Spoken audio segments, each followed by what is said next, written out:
گرامی حضرت علامہ مولانا مفتی طیب رشید صاحب قبلہ، السلام علیکم ورحمۃ اللہ وبرکاتہ۔ الحمد للہ رب العالمین والعاقبۃ للمتقین والصلاة والسلام على سید الانبیاء والمرسلین، اما بعد فاعوذ باللہ من الشیطان الرجیم، بسم اللہ الرحمن الرحیم۔ قد جاءکم من اللہ نور، آمنت باللہ صدق اللہ العظیم وبلغنا رسوله النبی الامین المتین الکریم، ونحن على ذلك لمن الشاہدین والشاکرین والحمد للہ رب العالمین۔ غوث اعظم بمن بے سر و ساما مدد قبلہ دی مدد کعبہ ایما مدد، بگرداب بلافتاد کشتی ضعیفان و شکستہ رات و کشتی بحق خواجہ عثمان ہارونی، مدد کن مدد کن مدد کن یا معین الدین چشتی، و مدد کن یا جد کریم سید میرا الحسنی البغدادی، و مدد کن یا قطب ایشیا نائب غوث اعظم مظہر غوث اعظم سیدنا قادر اولیاء، و مدد کن یا بابا فرید الدین مسعود گنج شکر، وہ امام اہل سنت مجدد دین و ملت الشاہ امام احمد رضا خان فاضل بریلوی، وہ آل رحمہ مصطفیٰ رضا خان سرکار مفتی اعظم ہند، وہ پیر و مرشد تاج الشریعہ بدر الطریقہ حضرت علامہ مولانا مفتی اختر رضا خان ازہری، وہ جملہ اولیاء اللہ علیہ الرحمۃ والرضوان۔ ان اللہ وملائکتہ یصلون علی النبی یا ایہا الذین آمنوا صلوا علیہ وسلموا تسلیما۔ اللہم صل علی سیدنا مولانا محمد وعلی آل سیدنا مولانا محمد وبارک وسلم صلاۃ و سلاما علیک یا رسول اللہ۔ یہ شہادت گئے الفت میں قدم رکھنا ہے۔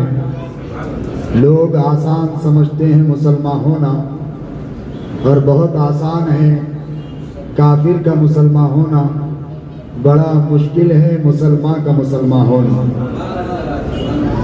کیا بات رضا اس چمنستان کرم کی، کیا بات رضا اس چمنستان کرم کی، زہرا ہے کلی جس میں حسن اور حسین پھول، زہرا ہے کلی جس میں حسن اور حسین پھول۔ عزیزان ملت اسلامیہ، ایک محرم سے لے کر 8 محرم اور یہ 9ویں شب ہے محرم الحرام کی، ہم مسلسل علماء اہل سنت کی زبانی ہم نے توحید پر، رسالت پر، عظمت صحابہ، عظمت اہل بیت پر ہم نے گفتگو سنی سنائی۔ پروردگار عالم ہم سب کو اس کا بدل عطا فرمائے، اجر عظیم عطا فرمائے۔ محرم الحرام کے مہینے میں ذکر حسین مجالس سجائی جاتی ہے، اکثر لوگ سمجھتے ہیں، اور جو ہے کچھ لوگ یہ نظریہ دینے کی کوشش کرتے ہیں کہ مجالس وغیرہ صرف جو ہے شیعہ لوگ، رافضی لوگ ہی سجاتے ہیں، جبکہ عزیزان ملت اسلامیہ کربلا کے حوالے سے اور واقع کربلا کے حوالے سے مجالسوں کا انعقاد یہ بدعت نہیں اور نہ ہی کسی رافضی کا طریقہ ہے، بلکہ یہ طریقہ مصطفیٰ ہے، سنت مبارکہ ہے، اور فرمایا طریقہ مصطفیٰ کو چھوڑنا ہے وجہ بربادی ہے نا، بربادی کی وجہ ہے، وہ بھی بتایا جائے گا طریقہ مصطفیٰ کس طرح سے۔ تو میں تمہیدی گفتگو میں نہ جاتے ہوئے، چونکہ آج کا عنوان ہے کربلا کا مسافر، عنوان میں کوئی نام وغیرہ نہیں لیا گیا، کربلا کا مسافر، تو سب جانتے ہیں، ساری دنیا جانتی ہے کربلا کے مسافر سے مراد کون ہے۔ کربلا کے مسافر سے مراد امام حسین رضی اللہ تعالیٰ عنہ کی ذات بابرکت ہے۔ سفر دراصل کربلا کا جو تھا وہ تنہا میرے امام کا تھا، لیکن وہ کہتے ہیں نا میں اکیلا ہی چلا تھا جانب منزل، مگر لوگ آتے گئے اور کارواں بڑھتا گیا۔ تو امام حسین جہاں جہاں آپ کے محب وہاں وہاں، امام حسین تو تنہا بھی چلے جاتے تو کافی تھا، تنہا بھی آپ قربانی دے دیتے، اپنے آپ کو پیش کر دیتے تو کافی تھا، لیکن جانتے تھے میرے امام کہ قیامت تک دین متین کی خاطر، اسلام کی حفاظت کی خاطر، اسلام کو بچانے کی خاطر قربانیاں پیش کرنی پڑے گی، ہر دور میں پیش کرنی پڑے گی، کبھی اپنے مال کی، کبھی اپنی جان کی، کبھی اپنی آل کی، کبھی رشتہ داروں کی، کبھی دوست و احباب کی، اور قیامت تک یہ سلسلہ بند ہونے والا نہیں ہے۔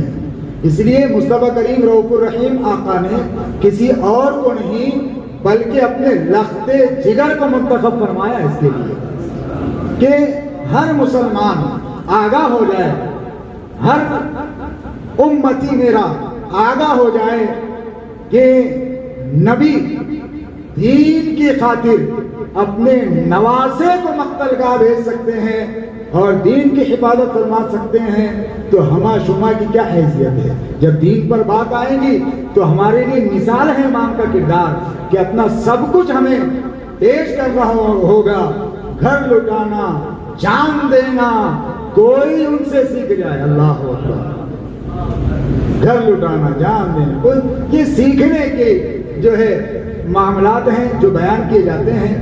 امام علی مقام کی ولادت 5 شعبان المعظم 4 ہجری میں ہوئی۔ 5 شعبان کو آپ اس خاندان گیتی پر تشریف لائے۔ آپ کی تشریف آوری سے قبل ہی مصطفیٰ کریم رؤوف الرحیم آقا نے آپ کی آمد کی خبر دے دی تھی۔ آپ کی پیارے آقا کی ابھی کوئی شعلہ بیان تقریر نہیں کروں گا، اس کو صرف ابھی کیونکہ تاریخی کچھ واقعات اور کچھ باتیں، میرے امام کا سفر یہ کہاں سے شروع ہوا؟ لوگ سمجھتے ہیں کہ بھئی مدینے سے سفر شروع ہوا تھا، مکہ، پھر مکہ سے شروع ہوا کربلا۔ میرے عزیز، میرے امام پیدا ہوئے اور ان کا سفر وہیں سے شروع ہو گیا، اور اس سفر کی خبر مصطفیٰ کریم نے کثرت سے احادیث میں بیان فرمائی اور صحابہ نے اس کو نقل فرماتے رہے۔ جب پیدا تبھی سے ہی اس سفر کے لیے آپ کو تیار کیا گیا۔ ہم سنتے ہیں کہ نانا جان نے مصطفیٰ کریم رؤوف الرحیم آقا نے کبھی اپنے کندھوں پر بٹھایا، کبھی اپنی جو ہے پشت انور پر بٹھایا، اور گھوڑے کی طرح آپ چلے اور آپ کو بٹھایا۔ یہ درس دے رہے ہیں مصطفیٰ، بچپن ہی سے اس سفر کا سبق دے رہے ہیں مصطفیٰ کہ حسین تمہیں اس طرح چلنا ہو، بچپن ہی سے۔ اور آپ کی شہادت بھی جو ہے بچپن ہی سے مشہور ہو چکی تھی۔ بہرحال پیارے آقا نے آپ کی آمد کی خبر دی۔ ام الفضل آپ کی چچی جان نے خواب دیکھا، خواب میں دیکھا کہ پیارے آقا علیہ الصلوۃ والتسلیم کے جسم کا حصہ جو ہے آپ سے جدا ہو کر کے ان کی گود میں آ گیا۔ وہ گھبرا کر اٹھی اور آ کر پیارے آقا علیہ الصلوۃ والتسلیم کی بارگاہ میں عرض کرنے لگی کہ یا رسول اللہ، میں نے عجیب خواب دیکھا ہے، بڑا میں نے ڈراؤنا خواب دیکھا ہے۔ کہا کہ کیا دیکھا ہے؟ تو عرض کیا کہ میں نے دیکھا کہ آپ کے جسم کا حصہ آپ سے جدا ہو کر میری گود میں آیا ہے۔ مصطفیٰ مسکرائے، مصطفیٰ مسکرائے۔ چچی جان پریشان ہونے کی ضرورت نہیں ہے، بلکہ فاطمہ کے بطن میں، شکم میں جو ہے وہ اس کا دوسرا بیٹا ہے، وہ جلد ہی جو ہے اس خاکدان گیتی پر آنے والا ہے اور تربیت کے لیے تمہاری ہی گود میں آنے والا ہے۔